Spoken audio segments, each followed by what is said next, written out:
سنو قرآن کھو جاؤ تیری رحمت کی وادی میں،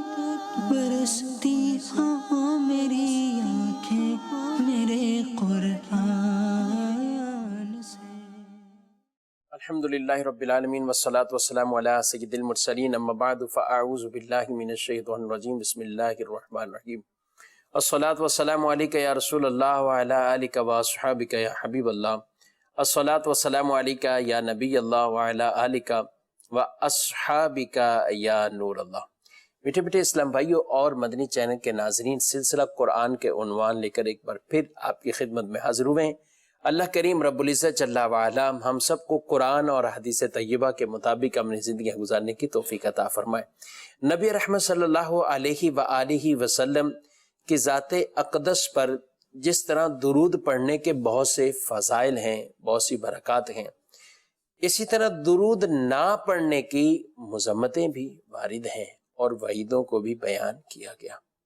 ان میں سے ایک روایت یہ ہے کہ جو شخص مجھ پر درود پڑھنا بھول گیا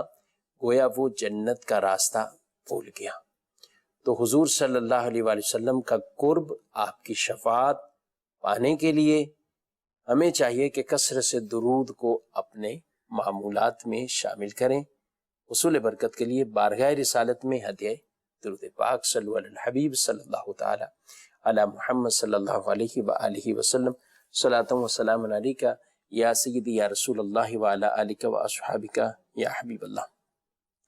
مدنی چینل کے ناظرین، قرآن پاک کی ایک چھوٹی سی سورت ہے جس کا نام سورۃ العصر ہے، عصر سورت۔ اس میں انشاءاللہ العزیز آج کا ہمارا جو درس ہوگا وہ اس کے مطابق ہم سننے کی سعادت حاصل کریں گے۔ اللہ تبارک و تعالی ارشاد فرماتا ہے، بسم اللہ الرحمن الرحیم، والعصر ان الانسان لفی خسر الا الذین آمنوا وعملوا الصالحات وتواصوا بالحق وتواصوا بالصبر۔ ارشاد فرمایا، زمانے کی قسم، بے شک آدمی ضرور خسارے میں ہے، نقصان میں ہے، خسارے میں، مگر جو ایمان لائے اور انہوں نے اچھے کام کیے اور ایک دوسرے کو حق کی تاکید کی اور ایک دوسرے کو صبر کی وصیت کی۔ حق کی صبر کی وصیت کرنا، حق اور صبر کی تاکید کرنا، یہ وہ مومن ہیں، یہ وہ ایمان والے ہیں جو ایمان لائے، نیک اعمال کیے اور پھر ایک دوسرے کو یہ وصیتیں کرتے رہیں۔ ان کے لیے فرمایا کہ یہ خسارے میں نہیں ہے، مگر پیچھے ارشاد فرمایا، ان الانسان لفی خسر، بے شک انسان وہ خسارے میں ہے، انسان وہ نقصان میں ہے۔ پتہ چلا کہ عام انسان تو خسارے اور نقصان میں ہے، لیکن جو ایمان لے آئے اور اچھے اعمال کیے، کیونکہ وقت گزرتا جا رہا ہے، عمر اس کی بڑھتی جا رہی ہے۔ جس انسان کی عمر بڑھتی جائے اور وہ وقت اللہ کی نافرمانی میں یا بیسک ایمان کے ہی بغیر گزر رہی ہو، ایمان اور اسلام میں داخل ہی نہ ہوئے، تو یہ شخص جو ہے وہ اپنی اس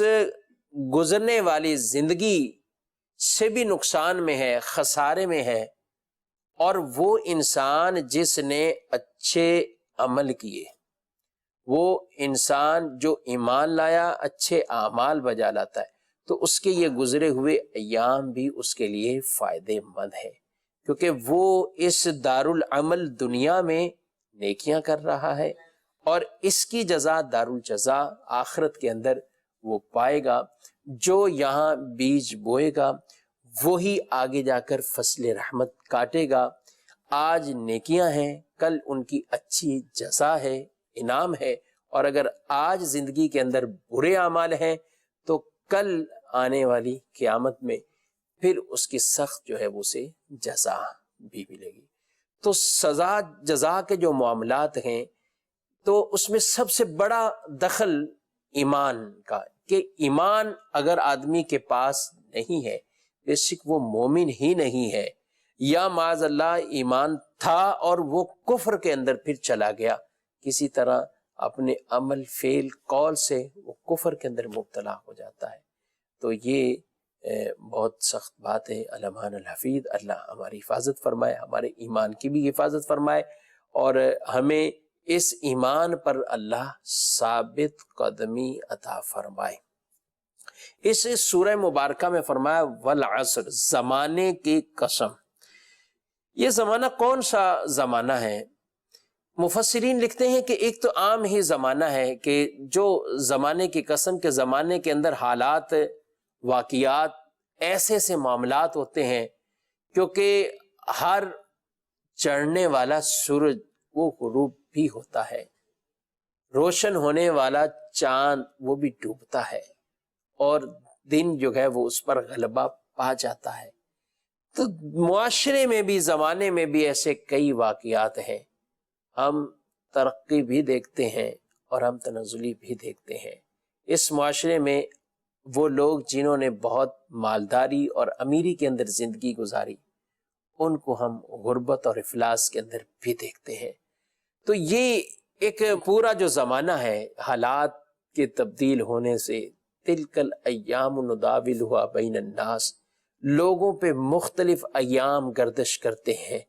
آتے ہیں۔ تو یہ اس طرف بتا رہا ہے کہ ایک وہ ذات ہے، ایک وہ خالق ہے، ایک وہ مالک ہے جو ان سب نظام ہستی کو چلانے والا ہے۔ تو اس سے مراد جو ہے وہ یہ عام زمانہ ہی مراد لیا گیا کہ آدمی اس کے اندر ہونے والے مشاہدات کو دیکھ کر اللہ کی قدرت اور اللہ تبارک و تعالیٰ کی قدرت پر یقین رکھے، رب تبارک و تعالیٰ کے ایک ہونے پر یقین اور ایمان رکھے۔ جو غیر مسلم ہے وہ ایمان لے کر آ جائے، اور جو مسلمان ہیں وہ اپنے رب پر اس طرح کا پختہ یقین اور ایمان اس طرح رکھیں کہ ان کے ایمان کے اندر مسلسل یہ اضافہ ہوتا جائے، ایمان کے اندر تازگی آتی جائے۔ دوسرے سے مراد، عصر سے مراد وہ لیا گیا ہے کہ نماز عصر، جب سورج جو ہے وہ غروب ہو رہا ہوتا ہے تو اس نماز عصر کو ہی اس سے جو ہے وہ مراد لیا گیا۔ اور یہ بھی بتایا گیا کہ دن کی عبادات میں سے چونکہ آخری عبادت فرض نماز وہ عصر کی ہے، کیونکہ اس کے بعد پھر رات کا آغاز ہو جاتا ہے، سورج غروب ہوتا ہے تو رات شروع ہو جاتی ہے۔ تو دن کی عبادات میں عصر کی نماز وہ آخری عبادت ہے، تو اس لیے اس کو یہاں پر جو ہے وہ ذکر فرمایا۔ چوتھا قول ایک یہ بھی بیان کیا گیا اس بارے میں کہ اس سے مراد زمانہ عام زمانہ نہیں، بلکہ وہ خاص زمانہ جب ہمارے محبوب آقا صلی اللہ علیہ وآلہ وسلم کا زمانہ ہے، کہ اللہ نے اس زمانے کی قسم ارشاد فرمائی ہے، اے محبوب تیرے زمانے کی قسم، اس وقت کی قسم۔ یعنی یہ نبی پاک علیہ الصلوۃ والسلام کی شان کو ظاہر کرنا مقصود ہے، آپ صلی اللہ علیہ وسلم کی شان کو اس انداز سے بھی بیان کرنا مقصود ہے کہ جس طریقے سے اللہ شہر مکہ کی بھی قسم ذکر فرماتا ہے، لا اقسم بہذا البلد وانت حل بہذا البلد، کہ یہاں پہ مکے کی جو قسم کھائی ہے تو وہ اس لیے مکے کی قسم کو یاد فرمایا کہ وہ حضور کا مسکن ہے، حضور کا مکان ہے وہاں، اور جس شہر میں اے محبوب آپ چلتے ہیں، آپ رہتے ہیں، اللہ اس کی قسم یاد فرما رہا ہے۔ تو اب یہاں پر زمانے سے مراد سارے زمانے نہیں، بلکہ وہ خاص زمانہ جو زمانہ نبوی ہے، ہمارے پیارے محبوب صلی اللہ علیہ وآلہ وسلم کا زمانہ ہے، کیونکہ سارے زمانوں سے افضل زمانہ محبوب کا زمانہ ہے، سارے شہروں سے افضل وہی شہر ہے جس میں محبوب تھے، اور اسی وجہ سے اس کو جو ہے وہ قسم کو ذکر فرمایا ہے۔ اعلیٰ حضرت علیہ رحمہ نے فرمایا نا کہ وہ خدا نے ہے مرتبہ تجھ کو دیا، نہ کسی کو ملے نہ کسی کو ملا، کہ کلام مجید نے کھائی شہا، تیرے شہر و کلام و بقا کی قسم۔ اے محبوب صلی اللہ علیہ وآلہ وسلم، اللہ نے اس شہر کی بھی اور قسم جو ہے وہ ذکر فرمائی ہے۔ تو یہاں پہ بھی زمانے سے مراد زمانہ ہے نبوی صلی اللہ علیہ وآلہ وسلم۔ اب آئیے اس کی تفسیر اور تشریح سے متعلق اللہ نے ارشاد فرمایا ہے کہ بے شک انسان خسارے میں ہے مگر جو ایمان لے کر آئے. بیسک انسان جو ہے وہ جو اپنی حالت کفر کے اندر زندگیوں کو گزارتے جا رہے ہیں وہ خسارے میں ہی ہے، وہ خسارے میں ہی ہے. مگر ایمان لائے اور نیک عمل کیے، ایمان اور نیک عمل یہ کرنے والے افراد جو ہیں ان کے لیے ارشاد فرمایا ہے کہ وہ خسارے میں نہیں ہے، وہ اس سے مستثنا ہے. یاد رکھیں کہ آدمی جو وقت گزارتا ہے، جو اس کی غفلتوں میں بھی ٹائم گزرتے ہیں، قیامت کے دن اس کو بہت حسرت ہوگی کہ اے کاش اس وقت وہ جو اوقات میں نے غفلت میں گزارے کہ اللہ نے مجھے عبادت کے لیے پیدا کیا تھا، وما خلقت الجن والانس الا لیعبدون، یا مومنوں کو بطور خاص کہ ہم نے نہیں پیدا کیا انسانوں کو جنوں کو مگر عبادت کے لیے. تو عبادت کے لیے پیدا کیے گئے تھے لیکن کام دوسرے کرتے رہے، کام معاذ اللہ نافرمانی کے کرتے رہے، تو پھر انسان کو قیامت کے دن اس کی بہت حسرت ہوگی. مال ہر انسان کماتا ہے اور مال کے پیچھے اگر اس قدر حرص اور ہوس میں پڑ جائے کہ وہ مال کے پیچھے ہی دوڑا ہوا ہے،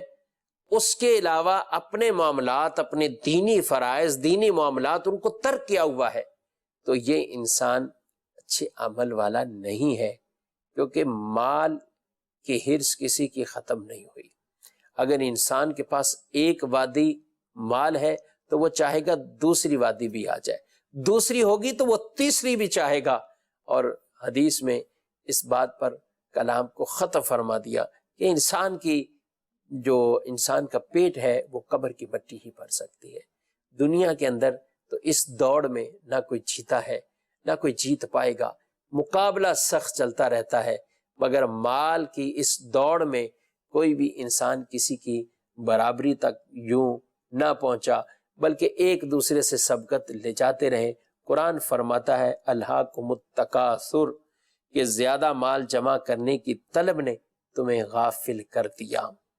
حتی زرتم المقابر، یہاں تک کہ تم نے قبروں کا منہ دیکھا. زیادہ مال جمع کرنا، اس کی طمع میں رہنا، لالچ میں رہنا، اس طور پر کہ لوگ مجھے بہت مالدار کہیں، میں لوگوں پر فخر کروں، میں لوگوں کے اوپر جو ہے وہ اتراؤں، اس حوالے سے فخر کروں کہ میں بہت مالدار ہوں، یہ قابل مذمت ہے. کوئی آدمی حلال کی طلب میں رہتا ہے، دوڑتا ہے، دوڑ بھاگ کرتا ہے، حلال کی طلب میں رہتا ہے، اپنے بچوں کے، اپنے عیالدار کے پیٹ پالنے کے لیے، ان کو پالنے کے لیے، ان کی خدمت کرنے کے لیے، ان کو کھلانے کے لیے کوششیں کرتا ہے، تو یہ انسان یہ غافل نہیں کہلائے گا جب تک یہ مال کے بھی حق اور اللہ کے بھی حق کو ادا کرتا رہے، چاہے مال جتنا بھی کماتا رہے. مال کا حق یعنی یہ اس مال کو حلال کمائے، اور پھر ساتھ ساتھ یہ ہے کہ اس مال کی زکوٰۃ کو ادا کرے، اس مال کے اندر اپنی سخاوت والی صفت لے کر آئے، وہ سخی بنے، بخیل نہ بنے. تو یہ مال، اور پھر یہ کہ ساتھ ساتھ اس کی جو زکوٰۃ بھی ادا کرتا ہے، اور حق اللہ جو اس آدمی پر دن بھر کی نمازیں ہیں، دیگر معاملات ہیں، وہ بجا لاتا ہے.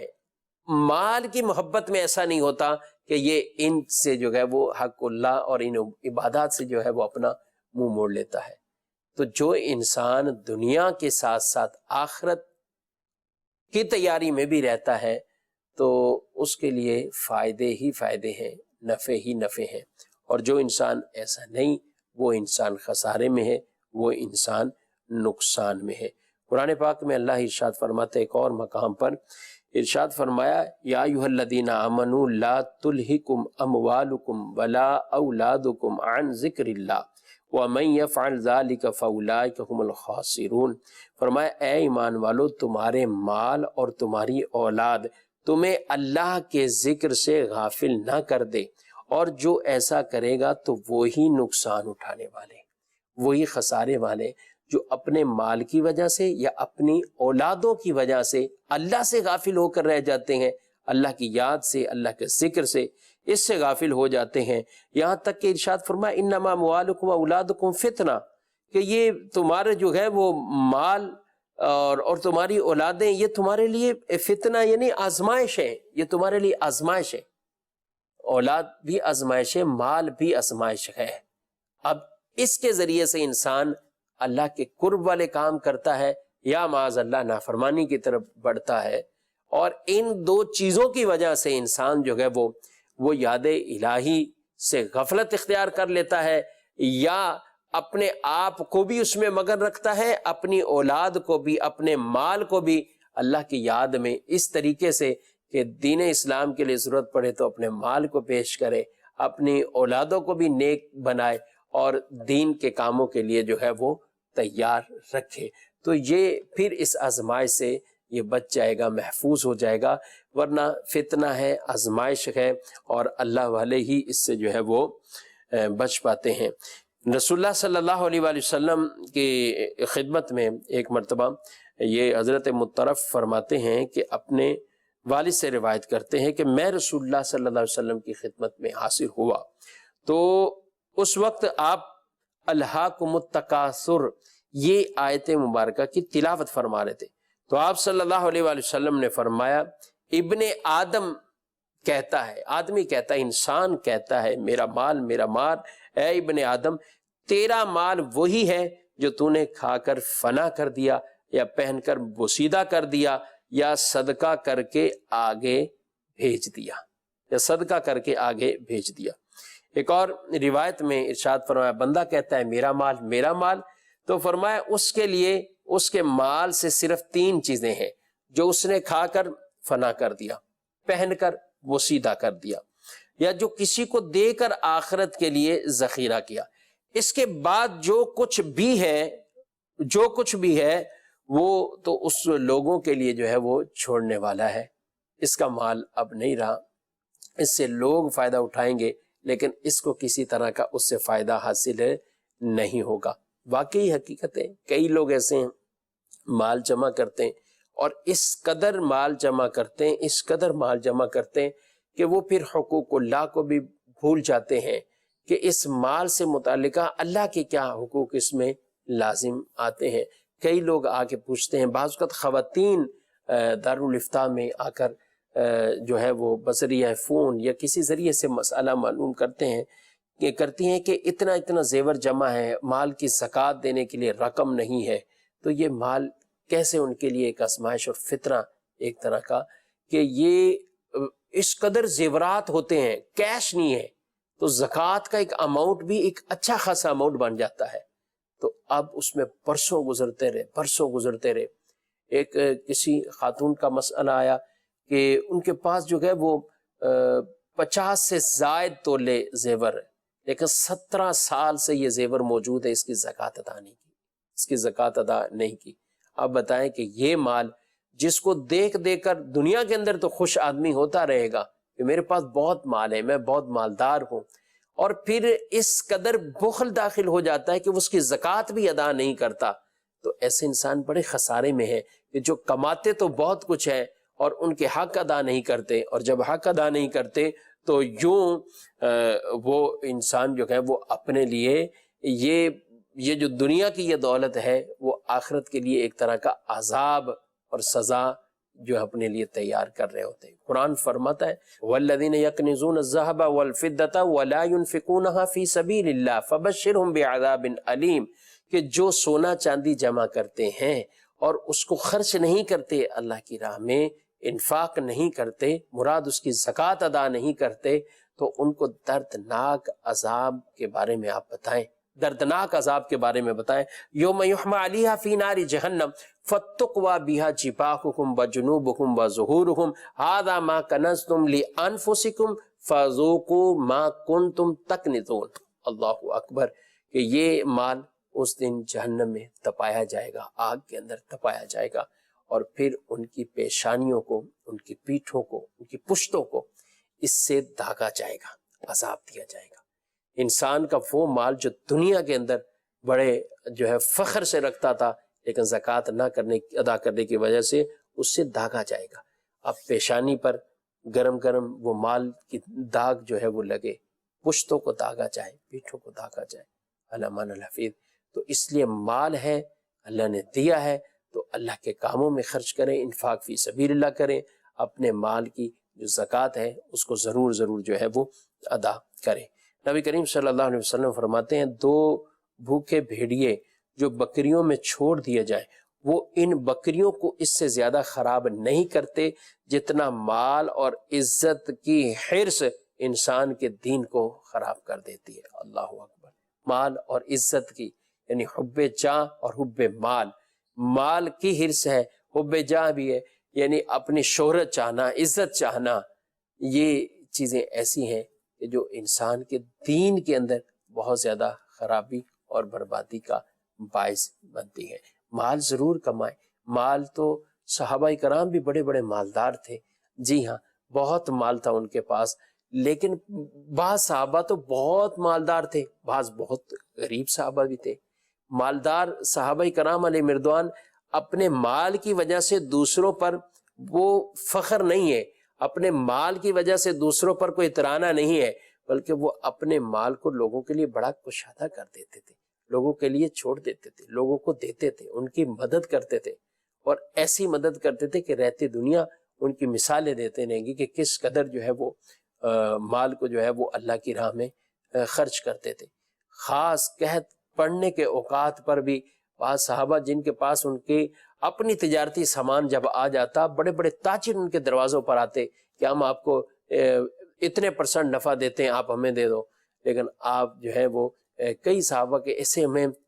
واقعات بھی ملتے ہیں، وہ ان کو نہیں دیتے بلکہ کہتے ہیں ہم نے گویا کہ اللہ کے دستے قدرت پر اس کی بے کر دی ہے، بیچ دیا ہے، رب ہمیں نفع دے گا کہ ہمیں 10% اس پر زیادہ دنیا میں ہی مل جائے گا، 70 آخرت کی طرف۔ تو یہ ان کے ایک انداز طریقہ کار مال تھا، لیکن مال سے اس قدر دل نہیں لگا ہوا تھا کہ جو مال ان کو یاد الہی سے غافل کر لے۔ اولادیں تھیں مگر اولادوں کے ساتھ ایسے نہ تھے کہ جو اولاد ان کو یاد الہی سے غافل کر سکے، بلکہ وہ اولادیں بھی، وہ مال بھی، اور وہ سب کچھ جو ہے وہ دین کی طرف راغب رکھنے کی کوشش کرتے تھے۔ آج ہم ہیں کہ ہم اپنی دنیا کو سنوارنے کے لیے تو بہت سے ایسی مشقتیں اٹھا لیتے ہیں، لیکن اپنی آخرت کو سنوارنے کے لیے ہم سے مسجد میں آنا وہ دشوار ہو جاتا ہے۔ ہمیں جو ہے وہ اگر سردیاں ہیں تو اس وقت اپنے بستروں سے نکلنا دشوار ہو جاتا ہے، اگر تھوڑی سی گرمی پڑ جائے تو پھر ہمیں مسجد تک پہنچنا وہ دشوار ہو جاتا ہے۔ یعنی ہم خود غور کریں، اگر دنیا کے کام کاج کے اندر تو ہم پتہ نہیں کس قدر جو ہے وہ گویا کہ بہتے ہوئے جا رہے ہیں۔ اگر سرکاری دفتروں میں جانا ہو، کہیں اور اداروں میں جانا ہو، اگر گھنٹہ گھنٹہ لائن قطار میں کھڑے ہوئے تو کھڑے ہوئے، سو کوئی پرابلم نہیں ہے، بس کھڑے رہتے ہیں، انتظار ہے۔ کہیں بھی جو ہے وہ کئی ایسے ہوٹل ہیں کہ جہاں باقاعدہ کھانے کے لیے ٹیبل فارغ نہیں ہے، اس کے انتظار میں لوگ، بڑے بڑے لوگ، امیر لوگ ایسے ہوٹلوں کے باہر وہ کھڑے ہوتے ہیں، انتظار کر رہے ہوتے ہیں، اور یہ انتظار ان کو کسی طرح کا مشقت میں نہیں ڈالتا۔ لیکن جب یہی معاملہ اگر دین کی طرف آ جائے، دین کی طرف اگر کوئی اس طرح کی مشقت یا دشواری والا آ جائے تو پھر پیچھے انسان اپنے آپ کو کھینچ لیتا ہے۔ تو یہ عمل ٹھیک نہیں ہے، انسان خسارے میں ہے، لیکن بہتر انسان وہی ہے کہ جو انسان ایمان والا ہو، نیک عمل والا ہو، ایک دوسرے کو حق کی تاکید کرنے والا ہو، ایک دوسرے کو صبر کی تلقین کرنے والا ہو، پریشانیوں پر، مصیبتوں پر جو صابر رہتے ہیں، اللہ رب العالمین نے ان کے لیے بڑے انعامات تیار کر رکھے ہیں۔ وبشر الصابرین، صبر کرنے والوں کو خوشخبری دو، الذین اذا اصابتهم مصیبۃ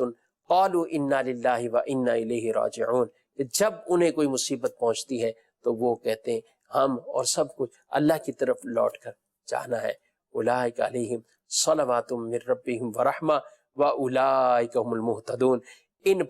ان پر جو ہے وہ بہت اللہ کی طرف سے رحمتیں ہیں اور یہی ہدایت یافتہ ہے۔ تو یہ صبر کرنے والوں کو بہت بشارتیں ہیں، بہت انعامات ہیں۔ تو یہی انسان اصل میں فائدے والے ہیں، یہی انسان نفع والے ہیں۔ اللہ کریم رب العزت جل وعلا ہم سب کو نفع والے کام کرنے کی توفیق عطا فرمائے، اور خسارے والے کام دینی اعتبار سے جو خسارے کے باعث بنتے ہیں، رب کعبہ ہم سب کو ان سے بچنے کی توفیق عطا فرمائے، ایمان پر استقامت عطا فرمائے۔ اللہ کریم رب العزت جل وعلا عمل کی توفیق عطا فرمائے۔ اللہ ہم سب کا حامی و ناصر۔ دیکھتے رہیے مدنی چینل۔ آمین بجاہ النبی الامین۔ سنو قرآن کھو جاؤں تیری رحمت کی وادی میں برس